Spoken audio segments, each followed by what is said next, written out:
Hello, this is Christian Holscher, and today we are going to talk about the chronic inflammation response in the brain, which is a really important part of most diseases such as Alzheimer's disease or Parkinson's disease.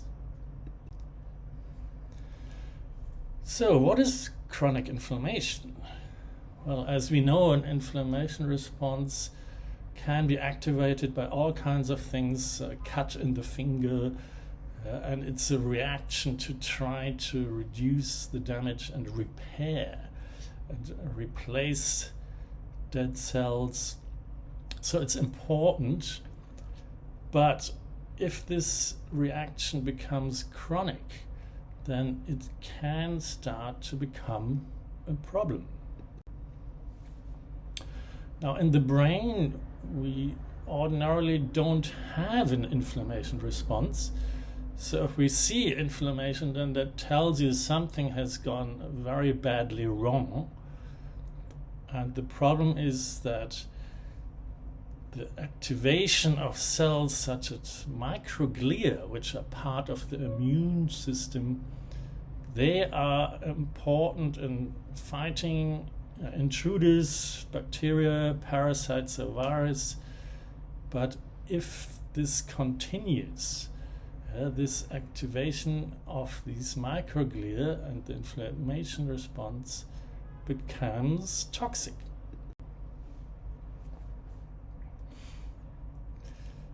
So in the brain, you can have a number of triggers that can cause a chronic inflammation response. It can be something like high blood pressure, or if you're a boxer or an American football player, then you get head trauma quite a lot, getting knocked on the head continuously, repeatedly, which we know then can increase the risk of developing diseases like Alzheimer's disease. Then if you're suffering from epilepsy, then viral infections, they are being discussed as being triggers that can cause Alzheimer's disease. If these infections manage to get into the brain and the system cannot reduce this infection, cannot deal with these viruses, then you have a situation where there's a continuous inflammation response, which then in the long end can cause something like Alzheimer's disease or Parkinson's disease. Then there are a lot of discussions about bacteria. There's research on oral bacteria that live in your mouth. They have been found in the brains of people who had Alzheimer's disease or other chronic brain diseases. So these might be triggers for chronic inflammation response. Then type 2 diabetes causes stress on the brain, glucose supply and a number of issues. Or you might just have some risk genes. There are quite a lot of genes that are known to increase stress on the brain and then might end up as causing Alzheimer's disease. So the question is, so why is this a problem, a chronic inflammation response? Where's the problem there? Because it's part of the body's response to some trigger. So why is this then turning toxic? The problem is that microglia, as the cells that are part of the immune response, they will be activated and they will start to release a number of important chemicals. They might even produce nitric oxide, which is an aggressive chemical, and that's actually used by the immune system to fight bacteria or parasites and other organisms that are not easy to kill, that are not easy to fight. So this is one of the heavy artillery that the immune system can use against cells like parasites, single cell organisms, amoeba that can invade the brain. So some of the chemicals that are released are called pro-inflammatory cytokines, and they're signaling to the system that an inflammatory response is ongoing. They're signaling to all the cells to shut down their growth factor signaling, reduce metabolism, go into a stasis and wait for further instructions. For neurons, this is not good because neurons need energy a lot. And as we talked about this before, there are all kinds of downsides if neurons stop taking up glucose and producing energy. The synapses will stop functioning, and that has consequences on memory, cognition, orientation, and all kinds of things. So microglia are an important factor of the immune response in the brain. So ordinarily, they do a lot of important jobs to protect the cells, protect neurons, and get rid of junk, remove chemicals. But when they are activated in an immune response, they actually start to move around. That's why they're called activated, a bit like amoeba, and they're attracted by chemicals that are released in areas of damage. So they're moving towards the area of damage to see if they can help. They can get rid of dead cells, rid of all kinds of cell debris. And this is good, short-term reaction, inflammation response, very helpful. The problem starts when this reaction doesn't stop. Here's a little drawing. So microglia are very important in keeping the brain healthy. They have multiple jobs, basically just getting rid of trash and fighting any possible intruders or anything that causes a problem. Another important type of cell is the astrocyte. This is a cell that supports neurons. You could call it like the nanny of neurons. They do a lot of important jobs. They supply neurons with important energy-rich molecules, ketones that they create from fatty acids. They mop up toxic chemicals, and they release growth factors and supporting factors to support the neurons. But once they are activated, the astrocytes stop releasing these growth factors and survival factors. Instead, they're now starting to release pro-inflammatory cytokines. So they're now taking part in the inflammation response. So the neurons are now basically being shut down. Energy utilization is reduced, cell metabolism, synaptic activity is reduced. So here's a little sketch that astrocytes play a very important role in supporting the neurons directly and supporting synapses. But once they're activated, that supporting role can shift and can turn dark. It's important to know that growth factors and pro-inflammatory cytokines, they're part of a balance. During the inflammation response, one of the elements is to shut down cell metabolism, to kind of cordon off the area of damage and close it down until the inflammation response is over, and then the alarm can be stopped, and those cells will start to release new types of chemicals, anti-inflammatory cytokines. So they then tell the cells, the neurons, the inflammation response is over. Let's go back to business. Let's start to take up glucose and make energy again, become functional again. And importantly, GLP-1 is one of these anti-inflammatory cytokines. As you know, GLP-1 plays many roles in the body, and this is one very important role, to shut down the inflammation response. And this is why we can use GLP-1 type drugs to reduce the inflammation response. Here's a little sketch.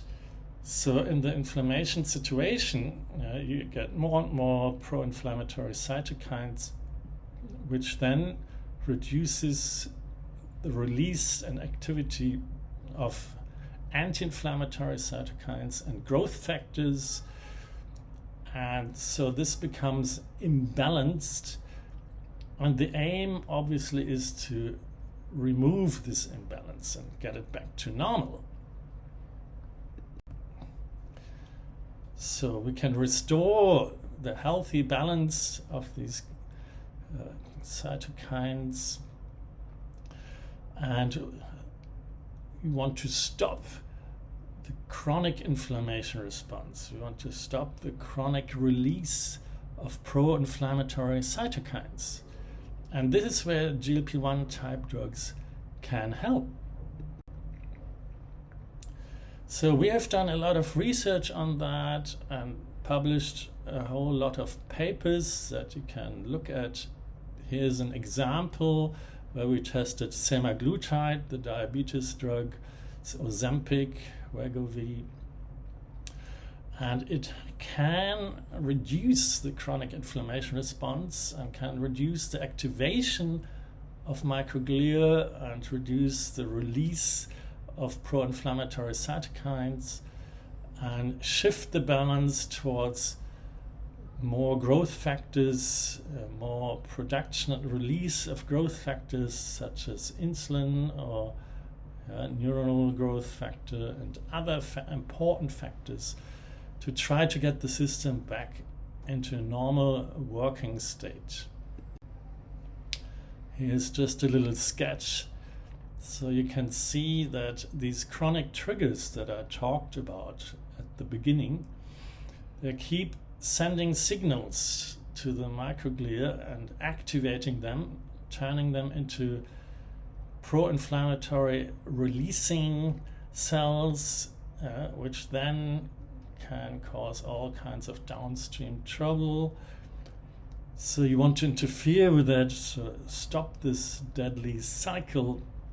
And semaglutide can activate receptors on these microglia, and they then start to shift, start to produce more anti-inflammatory cytokines and start to do their job again in getting rid of trash and supporting the brain. So we tested GLP-1 type drugs in all kinds of models, and they showed consistently good effects. Like in Parkinson, the motor activity is normalized, the inflammation response in the brain is reduced. You can measure levels of oxidative stress and of damage of cells and mitochondria. Dopaminergic neurons, which play a very important role in Parkinson, they are protected, survival is increased.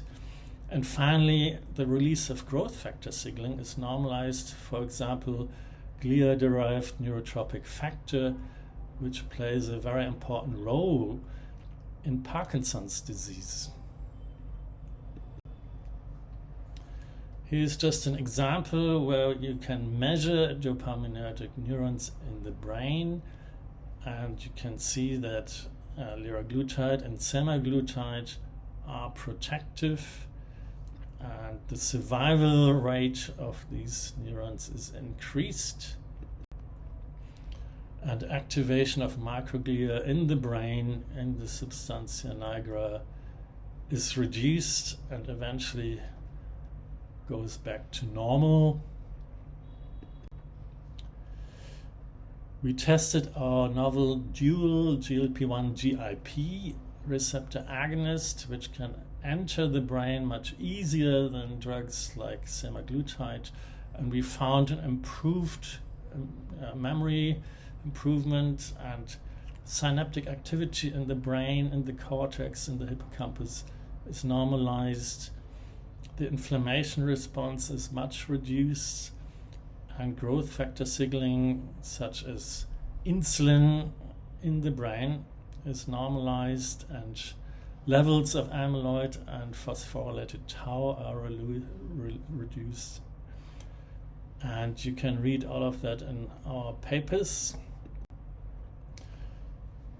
So our dual agonist, we tested it in Parkinson models, and we showed that it's more effective than drugs like liraglutide or semaglutide or exenatide, so protecting the motor activity and the inflammation response. It's reduced, activation of microglia is reduced, mitochondrial activity is improved, oxidative stress goes down, and so forth. A long list of biomarkers are being improved, showing the system is coming back, the brain is coming back and being active again. Here's an example looking at dopaminergic neurons, and you can see that the dual agonist is more effective than liraglutide in protecting the neurons, because the dual agonist gets into the brain better. The microglia are no longer activated, can reduce the inflammation response, and the dual agonist is more effective here as well. So in conclusion, it's important to realize that the chronic inflammation response is one of the key drivers for diseases like Alzheimer's disease or Parkinson's disease. And GLP-1 can reduce the inflammation. It's an anti-inflammatory cytokine, which is very handy, very useful in fighting these diseases. So this then normalizes cell activity, neuronal activity, growth factor signaling is coming back, energy utilization is coming back.